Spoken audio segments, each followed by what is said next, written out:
Hello, YouTube. Greetings from the Lazy Aber Reviewer with and X-Eagle 1. Finally, we got it right. And this time, we don't have any limitation of time. Because I cleared some space. Oh, yeah. Okay, good guy. Oh, I think it's the second time I said that. That's okay. Today we did episode 21. Is that what I said? I think so. Yeah, season 2, episode 21. Blaster Blues. Where it opens up with Spike and Carly somehow smuggling a tape recorder into a live concert. This makes sense, right? It was the 80s, man. Blaster was sitting in a chair, and all of a sudden he's like, I dig these tunes. You know what? I think the whole Autobot crew needs to hear this. And so he just deafens everyone. I like this scene. It's kind of fun. Meanwhile, we cut to some more stupidity. The scientist was all like, we need to know if aliens exist. Despite there already being some on this planet. Machines don't count. Sentient robots do not count. No, not at all.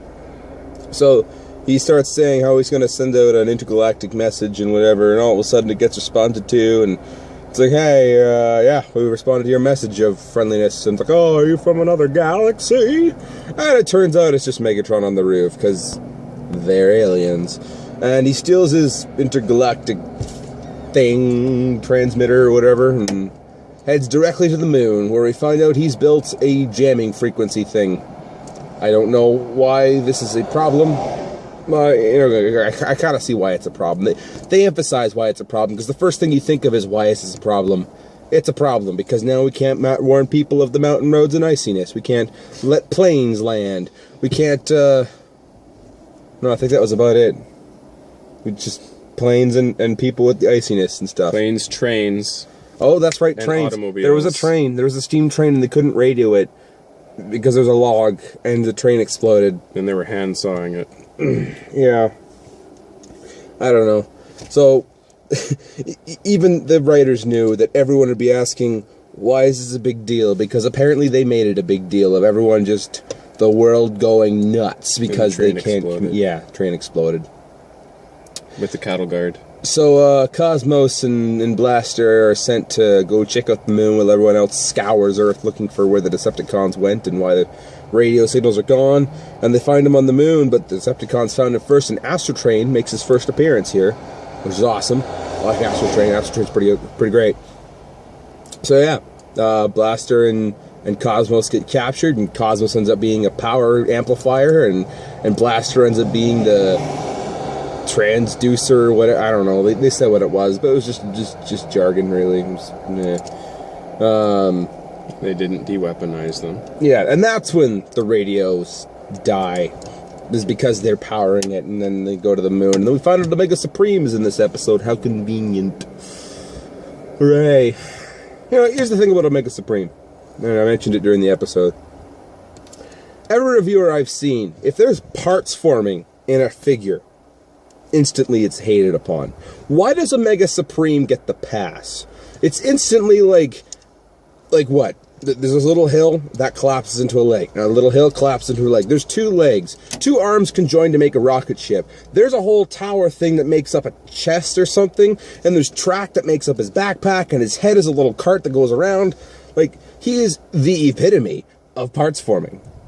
Everyone just gives him the pass. But he's G1, so it's okay. Apparently that's the only reason we care that he's not a parts former, or that he is, that we don't care about. I don't know. So the moment you mention, like, one of the combiners, you need to put the parts on and stuff, everyone's like, meh. Anyways, that was my little side spiel. They take Omega Supreme to the moon with Power Glide and a nearly dead Optimus Prime. I don't know why they brought him. That doesn't really make sense to me, but whatever. There's a huge battle on the moon.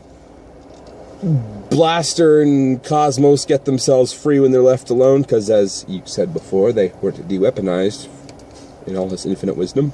Let me just shoot this. Yeah.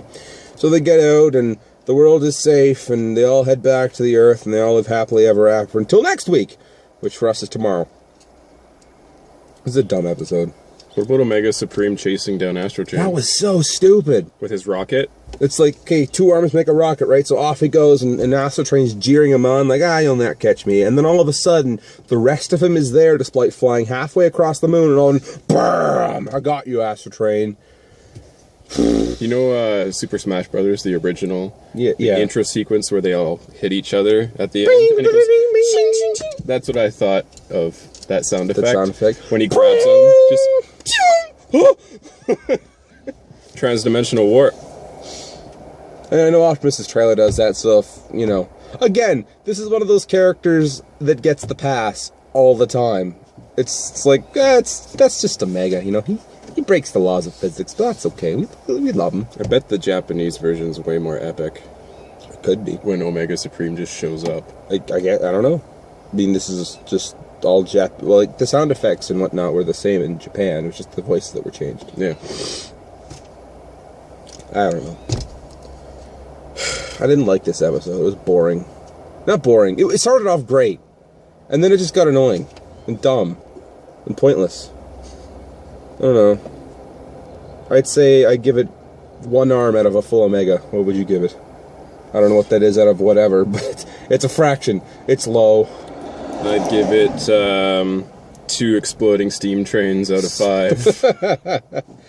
Yeah, okay. No, that sounds about right. Okay, I'll give it 2 arms out of an Omega Supreme. A rocket. A rocket. It's worth a rocket. It's not worth the full Omega. It's just worth the rocket, because... Now I got Def Leppard stuck in my head, thanks. Because the one-armed drummer? Rocket! Yeah. Yeah! Oh my goodness, what a boring episode. I just didn't care at the end anymore, because it was just like, no, It did start out kind of Yeah, okay. it started out great. I liked it. And then it just got weird and dumb. And I was like, hey, Blaster, cool, Out they're in there. a concert. Yay, it's that one song they always play. Ba-dum, ba-dum, bum, ba-dum, ba-dum, bup. Yeah, that one. Yeah. And then when the scientist is like, we're looking for aliens, and I was just like, Okay, nope. Here we go. We've lost it. This Yep. episode has taken a... cue the really loud Decepticons that are flying. Like, normally they're like kind of quiet when they're flying. And then for some reason this episode there's just... Oh, is that aliens? Is it? Yeah. We're coming up to those episodes. Oh, it's pretty not soon. aliens, it's just robots. Get off my roof. I think tomorrow is King Arthur. We're going back in time with Warpath. I don't mind that one, actually. No? Yeah, Okay, because I guess we'll find out. Isn't the Blitzwing in it, and he's like, I they don't know. joust or something? No, I think it was Ramjet. Is it Ramjet? Ramjet and... Okay, we'll get there. Yeah. We'll it's cool. get there. It's, Anyways. it's so quirky. It's the beginning of the new Michael Bay one. TF5. Anyway, we gotta go, so... Yeah, this has been a boring episode. It's not as bad as the part 2 of that last episode. It may have been a boring episode, but it's always a great review. Friday's review was a great review. Okay, see ya. See ya.